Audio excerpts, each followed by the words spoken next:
So last I'm going to go through very quickly are some examples of what the Talus images can be used for. So, you know, a cell phone is something that is part of our everyday life now, but within a cell phone, there are over 50 different elements and a variety of different nanostructures that go on. So in your pocket, you're holding about a third of the periodic table.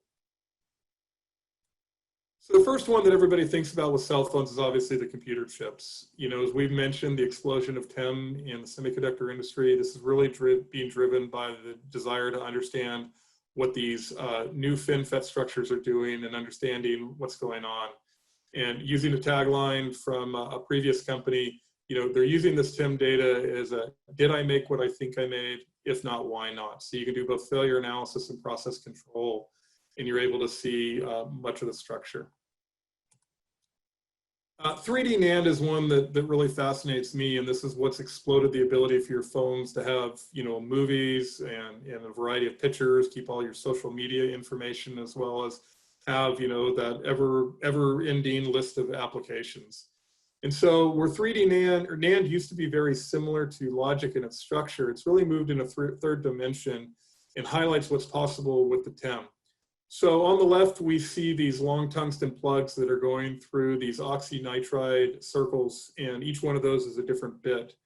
We can look at specific areas where this tungsten is impacting those bit cells, or look at the contacts on the left, both top and bottom, from a from a vertical perspective. Or we can look at the images to the right, which is a planar TEM view, where we're actually looking at the bit cells themselves. And I think this also points out understanding what the right imaging mode can resolve for you. So the HADF in the dark field 4 shows very good information about the shape of that bit cell, where the bright field image shows us the different oxygen and nitrogen layers and how they interface with each other. And we can even see some of the different grain orientation and crystalline structure in the dark field 2 image there. Going on, we look at the display. The display tends to be something we don't think much about, but it's actually very complicated. It's our interface into the cell phone, as well as our interface out of the cell phone, giving us details about what's going on. And again, here on the lower left, we can see the difference from choosing the right illumination mode.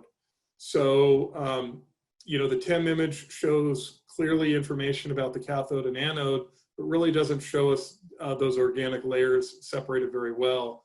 Where in the STEM HADF image on the right, we can really make out those organic layers very clearly and get better information about the structure of this device. And also with these images, we can do line scans and look at the chemical structure and actually measurements from that, so that we can use the chemistry itself to help influence data about this structure. And next is probably my favorite part of the cell phone, which is the active pixel display, or essentially your camera. This really brings the macro world into the nano world. And we can see that with these TEM images from the right, where we're going all the way from the pixel structure on the top all the way to the bottom. And we get a variety of amazing different things. We see the micro lenses, which are actually reflecting the light into the color filters. The color filters are actually separating out green, red, and blue, and they go down into these pixel separation channels, where the engineers have designed channels to maintain the light structure. And that goes down into an electron sensor, CMOS sensor, which is actually detecting those light particles, those photons, and transmitting it into electrons in an electrical signal, which then goes down into the logic and the memory to be stored and built into the images that we all see in these amazing cell phone cameras that are becoming part of our daily life.